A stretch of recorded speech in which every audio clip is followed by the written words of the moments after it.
Ça va faire 2 ans que vous êtes là, vous ne regrettez pas, vous n'auriez pas préféré être ambassadeur en Uruguay où il ne se passe rien? Oh non, ne dites Quasiment pas rien, ça. quasiment rien. Non, non, Enfin, non, par non, rapport au non. Vous Liban, par rapport savez, au non. Liban. Et puis, Vous dans êtes tous les diplômé. pays où j'ai été, Donc vous êtes heureuse au Liban. il y a toujours quelque chose, il y a toujours quelque chose à faire dans un pays. Et écoutez, moi, ce qui me frappe depuis 2 ans, c'est que moi, je suis arrivée dans un Liban. euh, Exsangue. Bah oui, qui était cassé, qui était meurtri, dans un moment tout à fait particulier. Donc je n'ai pas connu le Liban dont d'aucuns me parlent assez régulièrement. Moi j'ai été nommée voilà, à un moment de crise dans un pays meurtri et avec un mot d'ordre. On ne lâche pas le Liban et on ne lâche pas les Libanais. Et je dirais que c'est la constante de mon engagement au quotidien avec mon équipe parce que c'est un travail d'équipe.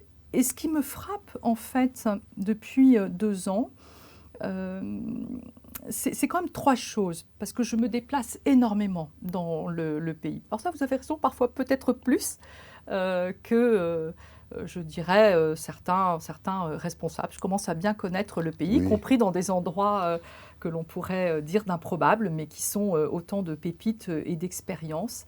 Ce qui me frappe, c'est la même demande partout.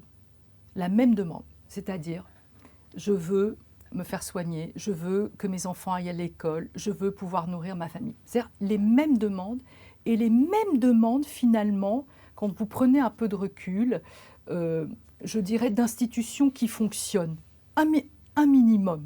Ça, c'est quelque chose qui est frappant et qui doit inciter à la réflexion quand on parle de l'avenir de ce pays. La deuxième chose qui me frappe, c'est qu'on ne pourra pas construire, en tout cas les Libanais ne pourront pas se projeter dans l'avenir de ce pays qui est fait effectivement de montagnes, de vallées, donc autant d'écosystèmes, je dirais, culturels et historiques, sans une vision un peu stratégique, et en se disant on va laisser ce qui doit être à la périphérie. Et ça, c'est quelque chose que j'ai essayé d'intégrer dans mon action dès le départ, quand je me suis rendue immédiatement dans le Hakar, à Tripoli, ou dans le sud, ou dans ce qu'on appelle, je trouve parfois, des zones dites périphériques et qu'ils ne sont pas, où il y a un énorme potentiel et nous sommes très, très présents. Et enfin, ce qui me frappe aussi, euh, et qui fait que je pense que ce pays n'est pas perdu et qu'il y a de l'espoir, c'est que ce sont tout simplement les Libanais. Et ne pensez pas que c'est un propos convenu de conclusion d'interview de la part d'une ambassadrice. J'en ai l'intime conviction. En 30 ans de métier, j'étais dans des pays où il m'arrivait parfois de dire « ça va être très compliqué ».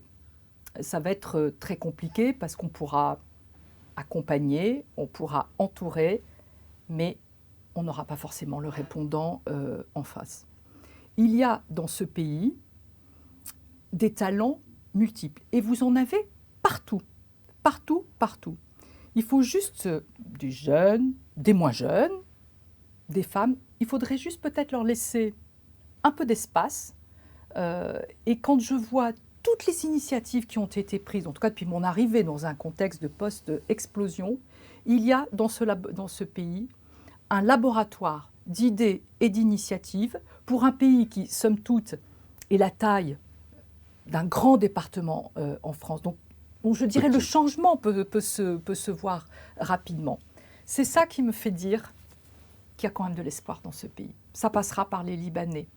Il faut leur laisser la place, mais ils savent aussi s'exprimer. On va rester sur cette note d'espoir. C'est tellement rare ces derniers temps. Il faut y travailler. Oui, oui, voilà, c'est pas gagné. Voilà.